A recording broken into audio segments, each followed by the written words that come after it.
In this video, I'll take a look inside a Pentium 1 computer from 1997. The front of this computer has power, reset, and turbo switches. The turbo switch was often used on earlier platforms for slowing down the computer if necessary, as many games from the MS-DOS era depended on certain speeds to run comfortably.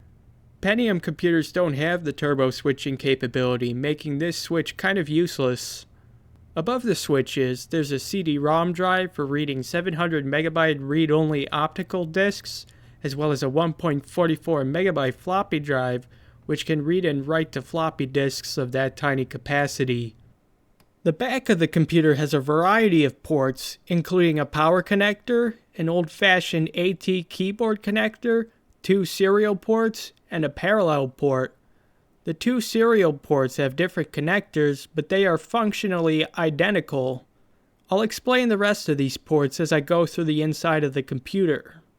This specific computer case has a very nice design. After unplugging any cables which may tug on your components, you can slide one large tray out of the case to remove the motherboard easily. This motherboard, like any other, is essentially the body for all of the components in your computer. It connects the central processing unit, memory, expansion cards, and other devices together to provide a complete working system. Let's take out the CPU, which is covered by a heatsink and fan to keep it cool. After wiping off the thermal compound with some Arctic Clean and coffee filters, we'll see the CPU is an Intel Pentium rated at 166 MHz. Compare that to today's desktop computers running at 2.4 GHz or faster, and also note the Pentium only has one core. While I'm at it, I'll put in a leftover 200 MHz Pentium CPU to give this computer a slight performance boost. This motherboard accepts 2 different form factors of random access memory. The 72-pin SIMMs you see here, and a single 168-pin DIMM. Due to the Pentium's memory bus being twice as wide as its predecessor, SIMMs must be installed in matching pairs on this computer. The then recent DIMMs are designed to accommodate the greater width in a single module, so each DIMM can be installed independently. Unfortunately, this DIMM won't lock in place as it should, so I won't use it here. As with most motherboards since the mid-90s, this one has some built-in ports for connecting hard drives and floppy drives inside the computer, as well as headers for serial and parallel ports which go out to the back of the case. In many computers up to 1995 at the latest, these ports would have resided in expansion cards rather than being integrated into the motherboard. This is a PCI VGA card from Matrox, which provides video output in a standard that is still supported by modern hardware even 30 years later. This card in particular has several expansion capabilities, including what appear to be some connectors for a daughter board, a VESA feature connector, and a slot for additional video memory, just in case someone ends up needing to use larger display resolutions and high color depths. Another 32-bit PCI card installed in this computer is a network card with 2 different Ethernet interfaces. One is the standard RJ45 twisted pair connector still widely used in wired networks today, and the other is its cost-effective but ill-fated brother, the 10BASE2 BNC connector. This was useful for connecting several computers together in a loop without the need for a hub, switch, or router. Twisted pair Ethernet obliterated this connector in the long run. This sound card uses the older 16-bit ISA interface, which has ports for a pair of speakers, a microphone, a line input, and a joystick. It has a volume ring as well, but in most cases you're better off adjusting the volume with software instead. Like many sound cards of the day, this has an OPL synthesizer for playing back MIDI music.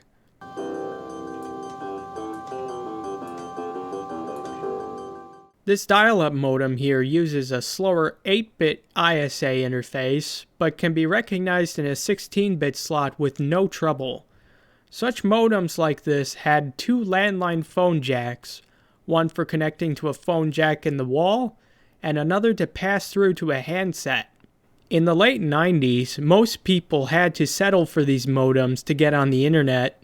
Nowadays, dial-up modems have largely become paperweights for most people due to the emergence of faster broadband internet connectivity and the large-scale abandonment of landline in favor of cellular telephones. Behind the front of the case, there is a hard drive with a capacity of approximately 4 gigabytes.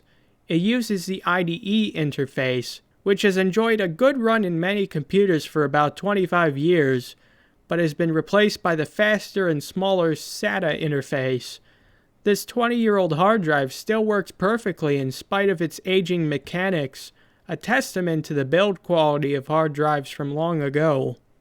The monitor I'm going to be using with this computer is a ViewSonic Graphics Series GT775. It's a very bulky and heavy CRT monitor, but it's my favorite of all that I've collected so far. It has support for ridiculously high resolutions and refresh rates, which, if you didn't know, provides super smooth video output. Plus, the screen looks like a glowing crystal discovered from a cave submerged 1,000 meters in the ocean, or a nearby thrift store in this case. On the back of the monitor, there is a computer power connector, a normal VGA connector, and 5 VGA BNC connectors, which supposedly boost signal quality across longer cable lengths. There's also a mysterious access bus here, possibly intended for factory use. This is a great computer for what it can do. It won't handle modern applications that insist running on newer hardware, but it's pretty good at multitasking. The VGA card I have installed handles OpenGL applications very poorly, but it delivers without disappointment in the 2D space. Doom 2 runs on this computer with no trouble at all, mainly because it's technically rendered in 2D using techniques that imitate a 3D space. Until the year 1998, most computers used power supplies with switches wired directly to the front of the cases. Such power supplies were incapable of switching themselves off, so once you shut down your operating system, you had to wait for the computer to say it's ready for you to switch the power off manually. Thanks for taking the time to see what's inside this computer. I'm sure we've learned a lot here without needlessly destroying anything. This video is not sponsored by any such company, but if you want a tiny programming computer, don't waste $100 on one. You can find a decent kit for $40 to $60 on eBay instead. If you're interested in building a computer like the beige tower you see in front of you, I have a tutorial available on my channel.